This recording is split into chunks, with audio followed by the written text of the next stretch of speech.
Bonjour à tous, aujourd'hui je vais te montrer comment faire cette magnifique scène. Vraiment, les étapes ils seront pas à pas, petit à petit, comme ça vous pouvez vraiment suivre tous les mouvements. Donc vous allez voir comment faire l'océan, comment mettre après le bateau, comment faire le suivi de caméra, jusqu'aux textures et aux images qui vont être mises dans notre scène. Je vous laisse regarder le tuto. La première étape consiste à enlever Light plus caméra. On va cliquer après sur le cube, venir ici dans Ajouter un modificateur, hop, et ajouter un de type océan. Voilà, ça c'est la première étape. Ok, maintenant on clique sur le cube et on voit ici la résolution 3D. Celle-là, on va la rendre à 20. Vous allez voir, la résolution, elle sera beaucoup mieux. Et ici, on va voir la size et mettre 0.7. Ça suffit largement. Après, vous pouvez l'agrandir comme vous pouvez la diminuer, mais moi je conseille ce paramètre. On va ouvrir maintenant les vagues et échelle 1, on va rendre 2. Ça fera plus effet vague. Maintenant, on va revenir ici sur le temps. Vous allez remarquer quelque chose, que lorsque je bouge le temps, voilà, les vagues, ils vont commencer à bouger aussi. Mais nous, on a envie en fait que les vagues bougent tout le temps, depuis le 1 jusqu'à ce que notre temps d'animation. Du coup, on va faire quelque chose de plus simple. On va venir ici, sur le temps, on va cliquer sur dièse, écrire frame, on rajoute slash, et on écrit 50. Et là, en fait, si vous voyez bien maintenant ici dans la timeline, hop, ça bouge. Les vagues, ils bougent. Et ça, c'est parfait. On rajoute ici la résolution à 32. Voilà, comme ça. Ok, maintenant vous voyez ce paramètre-là. En fait, plus je vais l'augmenter et plus il n'y aura pas de vagues. Et du coup, nous, c'est pas l'effet qu'on cherche. Du coup, on va le mettre à 0 pour avoir plus de vagues. L'agitation, on va un petit peu l'augmenter, par exemple, allez, à 2. Vous allez voir maintenant les vagues. On va diminuer ici un petit peu l'agitation à 1,3. Ici, on va mettre 2. Et là, on va mettre 2. Voilà, pour avoir plus de surface. Vous voyez ce qu'on a fait. Voilà. On va diminuer un petit peu la résolution aussi. Voilà, allez. 15, c'est bon pour l'instant. Là, on va cliquer maintenant sur Shift A. Ajouter un plan. Ok, le plan, il est là. Nous, on va venir le prendre, le mettre ici. Voilà, histoire qu'on puisse le voir. On va le sélectionner. Passer en mode vertex juste pour ce plan. Une chose très importante que j'ai oubliée, c'est les commandes que je vais en même temps, les manipulations. Donc je vais voilà, mettre mon shortcut VUR, comme ça vous pouvez suivre les commandes tout en bas à droite de l'écran. Voilà, vous les aurez ici. Comme ça, à chaque manipulation, vous voyez les commandes. Du coup, on va sélectionner le plan. On va être en mode vertex. Mais pour faire diviser, il faut y aller ici dans mode édition. Voilà. Et après, clic droit, subdiviser une fois, subdiviser deux fois. Et on va venir cliquer juste ici et rendre 4. Voilà, là c'est bien. Maintenant, on va revenir en mode objet. Vous cliquez sur le Z et vous faites solide. Ok, maintenant on va cliquer sur notre plan. On va venir ici sur ajouter un modificateur et on va ajouter un modificateur de type contracté enveloppé. Et on va sélectionner ici et sélectionner notre cube. Voilà. Et maintenant, vous aurez votre plan, celui que vous avez créé ici sur les vagues. On va cliquer sur le plan. Voilà, ici. Et on va mettre objet, définir l'objet, origine vers la géométrie.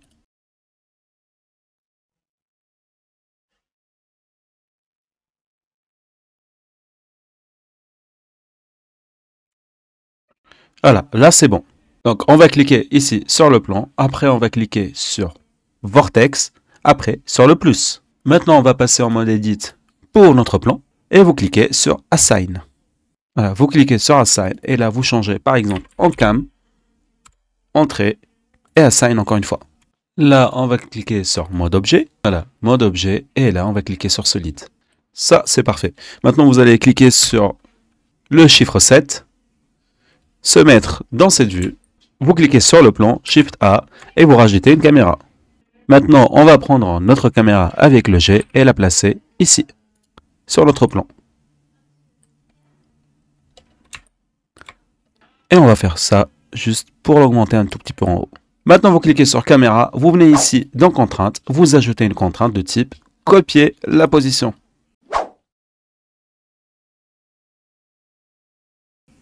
Le jeu, elle le fait en 2 minutes. Sérieux? Je suis venue te voir il y a combien de temps? 30 secondes. Je venais de lui mettre et là, elle a déjà fini le temps que je le range et tout. Bravo. Bravo. Et là, ici, vous choisissez le plan. Et pour le groupe de segments, vous choisissez Cam, celui qu'on a fait tout à l'heure ensemble. Et vous allez voir pourquoi on a fait tout ça. Parce que maintenant, quand vous jouez, voilà, depuis le début, la caméra, elle va suivre la vague. Donc, comme vous le voyez ici dans l'écran. Maintenant, nous, ce qu'on a vu, c'est pas que la caméra, elle suit en fait, voilà ce qu'il y a au-dessous de l'eau, il n'y a pas voilà, des baleines en bas. Du coup, ce qu'on va faire, on va cliquer sur décalage. Et la caméra, elle est en haut. Et ce qu'on va faire, c'est juste la mettre avec le G. Avec le chiffre 7 du clavier. Regardez là où elle est.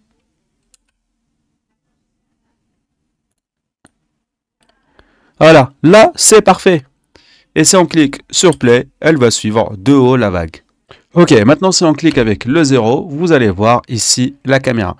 Par contre, si je fais ça, ça va s'éloigner. Du coup, je reclique sur 0, je vais venir ici dans Vue, et je vais cocher caméra à la vue. Et là, lorsque je vais bouger ma caméra, je vais bouger le clavier, c'est ma caméra qui va bouger avec.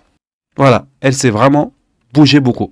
Du coup, je vais la remettre là où elle était. Du coup, on va passer ici. Regardez, je peux me déplacer comme je veux. Allez, je clique sur le 0 et maintenant je commence un petit peu à bouger. Voilà, la rotation pour faire comme si j'étais vraiment dans les vagues. Hop, je diminue ici, je descends, hop, et je me mets à droite. Comme ça, si je fais play, voilà la caméra, elle est au bon endroit. Jouez un petit peu avec ces paramètres-là pour avoir le rendu que vous voulez. Maintenant, vous cliquez sur caméra, vous venez ici, vous cliquez sur propriétés personnalisées, vous cliquez sur nouvelle. Allez, on va descendre celui-là à 0,8. Voilà, c'est parfait. Maintenant, on va changer le longueur focale en 35. Et vous allez venir ici dans résolution et mettre le nombre de 1050-60 pour avoir cette vue comme si vraiment vous êtes dans un film. Allez, on va cliquer ici. Regardez la caméra comment elle est. On va cliquer maintenant sur le plan, faire un Shift D pour le dupliquer. On va essayer de le mettre vraiment là, devant la caméra, pour qu'on puisse le voir.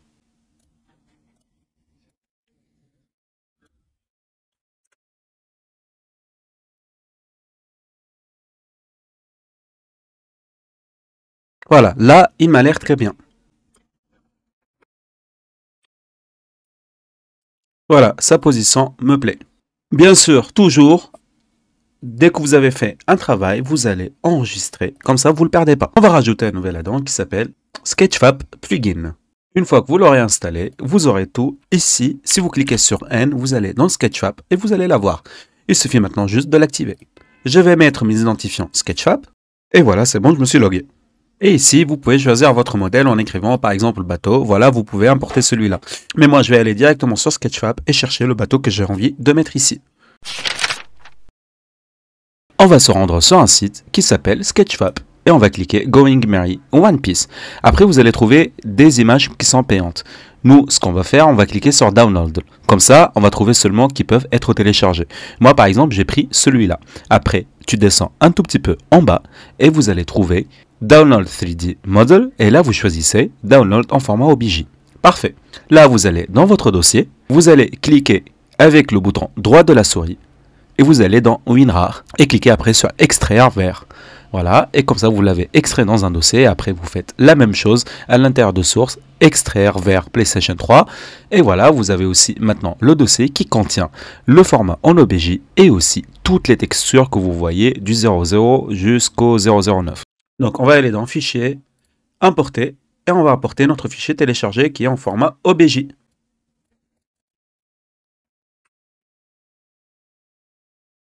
Et voilà le bateau de Luffy. On va maintenant le dimensionner comme on le veut.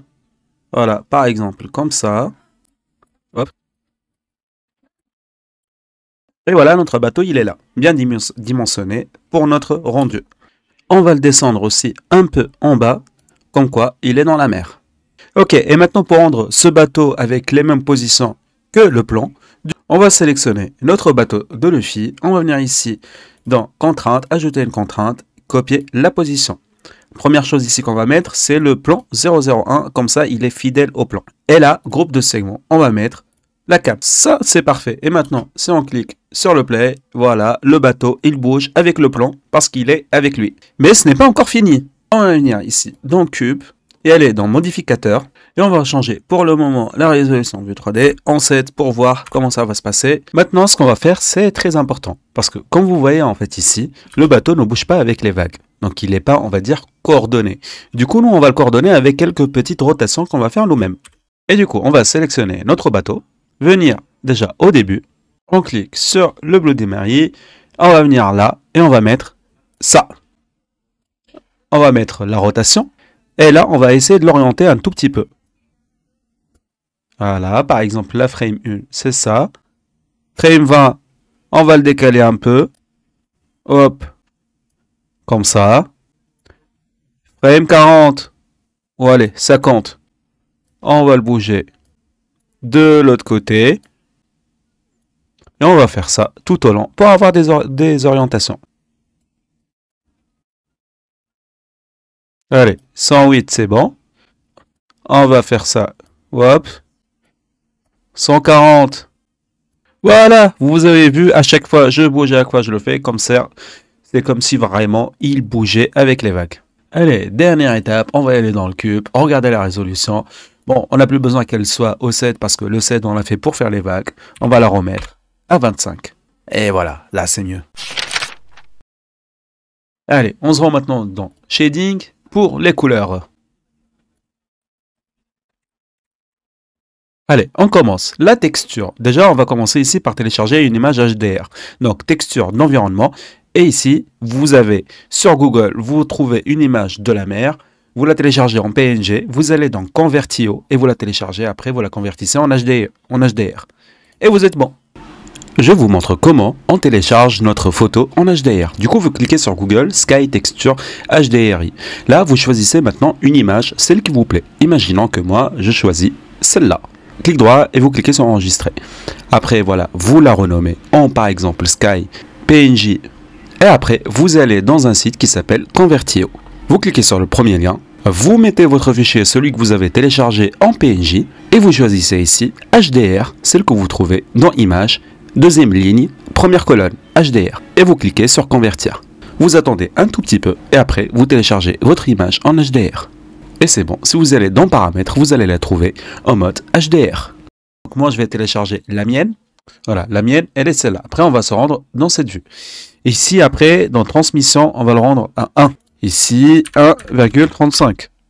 La rugosité, c'est 0. On va cliquer ici sur couleur de base. On va la descendre là, par exemple. Voilà, par exemple, comme ça, moi j'aime bien la couleur. Ok, pour rendre maintenant ça encore plus réalistique, du coup, on va venir cliquer sur le cube, venir dans Modificateur, cliquer sur Écume, voilà, faire ça. Calque de données, on va écrire Écume, VFX. Maintenant, on va mettre ça comme ça. Hop, CTRL C, SHIFT A, Entrée, et on va faire un attribut. Hop, et on va le mettre au milieu. Et ici, on va coller le nom qu'on a mis juste ici. Hop, coller. On va rajouter avec le Shift A, encore une fois, un Mix Shader. Voilà, Shader de mélange.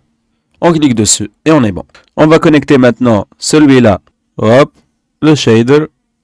Ici avec le BSDF et ici l'autre. Allez, on va rajouter un autre maintenant mélangeur. Rechercher BSDF de type brillante. On va le mettre ici. Et on va coller le BSDF ici par le shader. Ici, le FAC par le FAC ou le FAC. Ici, on va rajouter un autre mélangeur qui s'appelle MATH et c'est additionné. Vous le mettez là. Maintenant, vous faites ici, hop, le FAC par la valeur et la valeur par le FAC ici. Et là, vous cliquez sur multiplier. Et là, vous augmentez un petit peu la valeur pour que ça fasse vraiment les vagues qu'on voit ici. 4, c'est beaucoup. 1,6, ça m'a l'air bon. On peut y aller jusqu'à 1,8. Voilà. Pour ne pas abuser de cet élément. Shift A et on rajoute un autre élément. Dégradé couleur. Voilà, dégradé de couleur. Et on va cliquer comme ça. Allez, une dernière chose. On va mettre ça. Et maintenant, on va modifier ce petit paramètre. Hop, comme ça. Et on va voir maintenant très bien. En fait, vraiment que ça fait une mer réaliste. Parce que là, c'était beaucoup. Et nous, ce qu'on veut, c'est ça. Voilà. Hop, comme ça, c'est bien. Voilà, c'est bon, on a vu tous les éléments à mettre. Donc comme vous le voyez bien, c'est ça. On a un attribut, un multiplier, BSDF brillante, dégradé de couleur, un shader, et vous les mettez vraiment comme ça avec ces paramètres. Et vous aurez cette mer que je trouve, moi, elle est très réalistique. Du coup, après, on va aller ici dans Layout. On va cliquer ici sur ce rendu. Et comme vous voyez bien, elle a l'air vraiment magnifique. Dernière chose, ici la résolution, maintenant on peut l'augmenter, on peut aller jusqu'à 35. J'ai l'impression avec les 50 que j'ai rajouté, mon PC il va planter. Du coup, avant qu'il plante, je vais enregistrer mes travaux. Et je vais remettre ça à 35. Comme ça, on peut quand même faire le rendu final. Ok, maintenant on va cliquer sur caméra, venir ici, cocher profondeur de champ, cliquer ici, prendre la petite pipette et sélectionner notre bateau. Et changer l'ouverture à 0.5.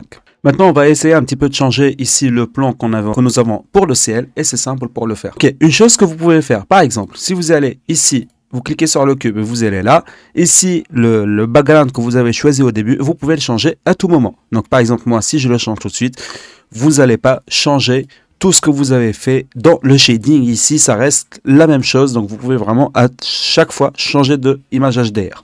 Maintenant, revenons dans notre layout. Et j'ai envie, en fait, que le ciel là, il soit là ou là. Plutôt qu'ici, en fait, c'est comme si ça rendait fake un petit peu la mer. Du coup, c'est simple pour le faire. Vous cliquez ici sur caméra et vous allez là. Vous faites ça. Comme ça, vous avez à voir maintenant deux vues. Et vous allez venir juste ici dans la vue et vous allez choisir éditeur de shader. Là, au lieu de l'objet, vous allez choisir monde. Et là, vous ouvrez ici plage de texture. Et si vous changez le Z, vous allez voir, comme vous voyez, voilà, on change. Parfait. Là, c'est bien, par exemple. Voilà, cette dimension, elle me plaît bien. Parfait, on n'a plus besoin maintenant de celle-là. On va faire juste ça. On va venir ici et on va cliquer sur le cube tout en haut pour revenir à notre base ici de 25 au minimum pour qu'on puisse voir. Voilà, 35 c'est le mieux. Allez, on va rajouter une petite lumière, éclairage, soleil. On va venir le déplacer en haut. Voilà, pour faire comme quoi, il y a de l'ombre. Ça, c'est parfait. Donc, dernière chose maintenant à regarder, c'est vraiment le rendu final qu'on va faire. Du coup, on va venir ici. On va déjà voir que c'est en cycle, en calcul GPU. Voilà, échantillon max, ici, vous laissez à 1024. Ici, vous laissez tout. Vous mettez ça en OptiX. Vous descendez tout en bas. Vous mettez la tête de tuile à 256. Et là, on va voir maintenant ici. On va cliquer sur région de rendu. Donc, comme ça, on va rendre seulement cette partie-là. C'est seulement cette partie qui nous intéresse. Ici, on va cliquer sur le cube, on va remettre notre résolution de base ici à 32. Ça suffit largement par rapport au rendu. Parfait, la mer, elle est belle comme ça. On vérifie ici que tout va bien en 24 fps, ça suffit largement aussi. Hop, on va venir tout en bas, cliquer sur flou cinétique, venir ici dans sortie, vous allez dans sortie et là, vous mettez là où vous voulez le télécharger. Voilà, moi c'est ici. Ici, vous souhaitez le télécharger en PNG Sequence ou en film direct, vidéo, FFmpeg, c'est vraiment comme vous voulez. Donc, si vous voulez par exemple faire le rendu autre part, imaginons dans After Effects, bah vous laissez en PNG, en RBA, vous faites comme ça et après vous importez tout sur After Effects. Mais par contre, si vous voulez l'importer directement de Blender, vous mettez vidéo MMPEG et c'est bon. Le codec, celui-là, c'est le plus rapide. Ici, qualité moyenne, vous mettez haute qualité. Temps d'encodage, vous laissez à bon. Et vraiment, dernière chose à faire ici, c'est d'y aller dans cliquez sur le cube, cliquez sur le modificateur et changer la résolution vue 3D en 7. Et celle-là, le rendu en 32. Comme ça, lorsque vous allez rendre l'animation, bah, ça sera avec la qualité 32 et non pas la qualité 7 que vous voyez dans l'écran. Merci à vous d'avoir regardé la vidéo et je vous dis à la prochaine.